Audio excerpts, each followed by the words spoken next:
It was a miserable morning.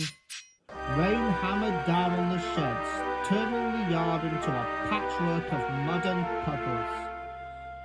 Toby the tram engine had been promised a light day, but the Fat Controller had given him a most unpopular job, shunting 20 of the railway's oldest, stiffest and dirtiest ballast wagons from the quarry to a remote siding by the coast. "Bother!" grumbled Toby. "They are stiff and heavy, and the rain is making the tracks slick. No engine wants to pull old ballast wagons on a day like this." Henrietta, his faithful coach, spoke kindly. "Cheer up, old fellow. It's better than being stuck in the shed all day." Toby tried to feel cheerful, but when he backed down onto the wagons, they grumbled like cross old men. Crunch! Bang! They gave him a nasty shunt, and Toby wobbled on the wet rails. Just then, Gordon thundered past with the express. He was polished brightly, cutting through the spray with ease. "Look at Toby, playing with the mudlarks," called Gordon, letting out a puff of steam that nearly drenched Toby. "Slow and steady, are we? What a deary dull job." Toby felt a terrible slump.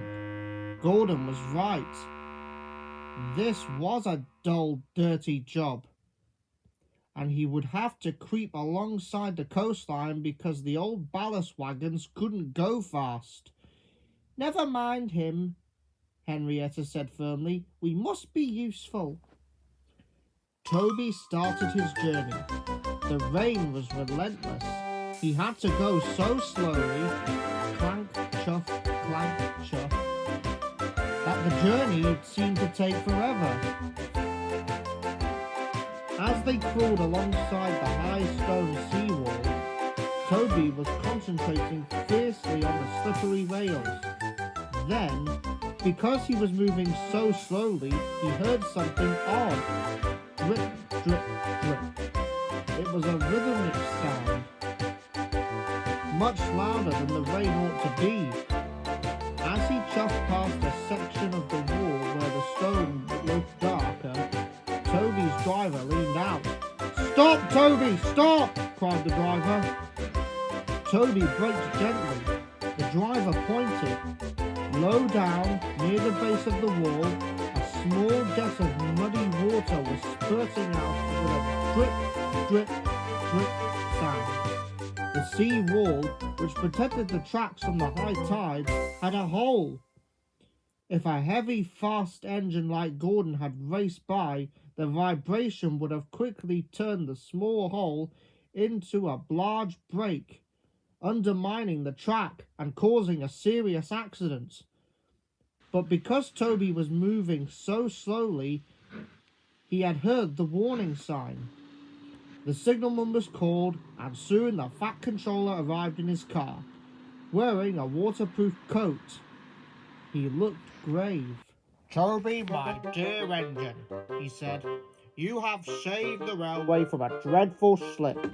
Your slow, steady pace prevented a disaster." "The old ballast wagons," exclaimed Toby. "They're heavy enough to fix it."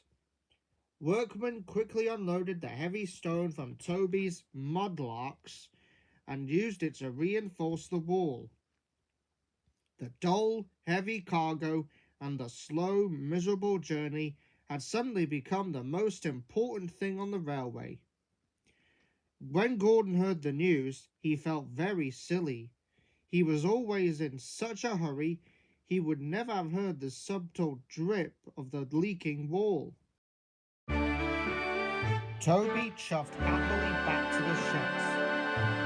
"You were quite right, Henrietta," he said. "Even on the worst day and with the most boring job, we were truly useful." And the other engines agreed that Toby's slow journey on the wettest day had been the very best journey of all.